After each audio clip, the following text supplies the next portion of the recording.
Hello बच्चों, welcome to back my channel. तो बच्चों, आज हम क्या सीखेंगे? पीएमएफ। पीएमएफ मतलब प्रोबेबिलिटी मास फंक्शन। तो देखो ये क्या होता है, इसका कैसे सॉल्व करते हैं एग्जाम्पल इसके। तो यही आज हम क्या करेंगे, स्टडी करेंगे। तो उसी बेसिस पर हमारा क्वेश्चन नंबर 3 है। तो चलिए सीखते हैं पीएमएफ कैसे निकालते हैं। ठीक है, तो देखो क्या बोला है यहाँ पर, state which of the following are not a probability mass function. हमें सिर्फ बताना है कि ऐसे टेबल दिया रहेगा कि ये प्रोबेबिलिटी मास फंक्शन है या फिर नहीं है, ये हमें स्टेट करना है। और क्या बोला है, give reason for your answer. तो इसको हमें क्या करना है, रीजन देना है कि इसका रीजन क्या है भाई, कि ये क्यों नहीं है प्रोबेबिलिटी मास फंक्शन। तो उसका रीजन भी हमें नीचे देना है। तो देखो हमेशा याद रखो, हमारा जो पीएमएफ होता है वो 0 से लेकर 1 तक होता है, यानी कि 0 से 1 इन दोनों के बीच में ही होता है। पहली बात ये याद रख लो, याद रख लिया। अब इसके बाद हमारी जो प्रोबेबिलिटी मास फंक्शन है 0 से बड़ा होना चाहिए और 1 होना चाहिए, और 1 से क्या होना चाहिए, छोटा होना चाहिए, तो ही वो पीएमएफ होगा। अगर ये 1 से ज़्यादा होगा या फिर नेगेटिव -1 होगा तो वो हमारा पीएमएफ होता नहीं है। ठीक है, तो ये बात याद रख लो।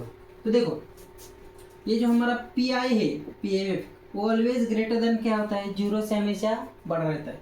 और ये जो आई की वैल्यू होती है वो क्या होती है, ये जो आई होता है वो क्या होता है, 1 होगा, 2 होगा, 3 होगा। यहाँ पर 3 कॉलम्स है, 1 2 3, तो यहाँ पर मैंने 3 तक ही ले लिया। तो पीएमएफ निकालते हैं।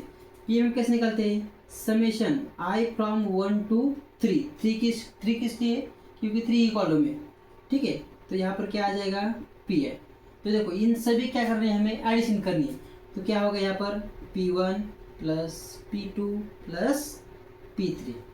तो देखो P1 की वैल्यू क्या आ गई यहाँ पर, 0.4 प्लस P2 की वैल्यू क्या है यहाँ पर, 0.4, P3 की वैल्यू क्या है यहाँ पर, प्लस 0.2। अब इन तीनों के एडिशन कर दो। तो देखो 0.4 प्लस 0.4 प्लस 0.2, 4 4 8 और 2 10, 10 को यहाँ पर 0, यहाँ पर 1 आ जाएगा। 1 प्लस 0 0 0 क्या आ जाएगा यहाँ पर, 1। इसके बाद पॉइंट, पॉइंट के नीचे पॉइंट, पॉइंट के नीचे पॉइंट, तो यहाँ भी क्या आ जाएगा, पॉइंट आ जाएगा। तो इसकी वैल्यू क्या आ जाएगी, 1.0। अभी मैंने आपको बताया कि पीएमएफ की वैल्यू क्या होनी चाहिए, 1 होनी चाहिए या फिर 1 से कम होनी चाहिए, 1 से ज़्यादा नहीं चलेगी। तो ये जो हमारा डिस्ट्रीब्यूशन टेबल है ये क्या है, इज अ पीएमएफ। तो देखो हम यहाँ पर क्या करेंगे, यहाँ पर भी आपको देखना है। तो क्या है, देखो the probability mass function of a random variable. तो क्या करना है, this is probability mass function of random variable. ये क्या है, हमारा प्रोबेबिलिटी मास फंक्शन है किसका, रैंडम वेरिएबल। तो इस तरह से इसका क्या हो गया, आंसर हो गया। बहुत ही आसान है, 2 मार्क्स के लिए क्वेश्चन एग्जाम में जरूर आता है। ठीक है, तो ये था उसमें फर्स्ट वाला। देखते हैं नेक्स्ट सेकंड वाला, उसमें क्या एग्जांपल।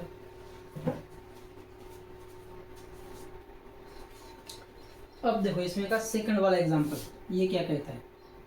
देखो ऐसा टेबल दिया रहेगा हमें। ठीक है, अब इसको देखना है ये पीएमएफ है क्या नहीं। पहले टेबल को अच्छी तरह से ऑब्जर्व करना है। तो देखो पहले टेबल को ऑब्जर्व करो। पीएमएफ हमारा पॉजिटिव होना चाहिए, always positive positive positive positive. But यहाँ पर क्या आ गया, नेगेटिव आ गया। मैंने पहले आपको बता दिया था कि पीएमएफ ऑलवेज पॉजिटिव होता है, लेकिन यहाँ पर क्या है, पीएम पॉजिटिव है क्या, नहीं है। तो देखो probability of x is equal to 3, ये जो है x इज इक्वल टू 3 को, ये क्या है हमारा, probability of x is equal to 3, ये क्या है हमारा, -0.1 है, जो कि हमारा 0 से क्या है, कम है, 0 से क्या है, कम है। तो इसी रीजन की वजह से ये हमारा जो given distribution table is not a PMF. जो हमारा गिवन डिस्ट्रीब्यूशन टेबल है वो पीएमएफ है क्या, फिर नहीं है। ठीक है, 2-4 चीज़ें आपको याद रखनी है। नेगेशन है क्या, उसकी वैल्यू 1 आती है या फिर 1 से ज़्यादा आती है, उसी पर से हमें डिसाइड करना है कि पीएमएफ है या फिर नहीं है। तो ये था उसमें का सेकंड वाला, बिल्कुल इजी था। अब देखो इसमें का थर्ड और फोर्थ वाला एग्जाम क्या करते हैं, हम अगले वीडियो में क्या करते हैं, स्टडी करते हैं। ठीक है, पढ़ाई करते रहिए, ऑल द वेरी बेस्ट।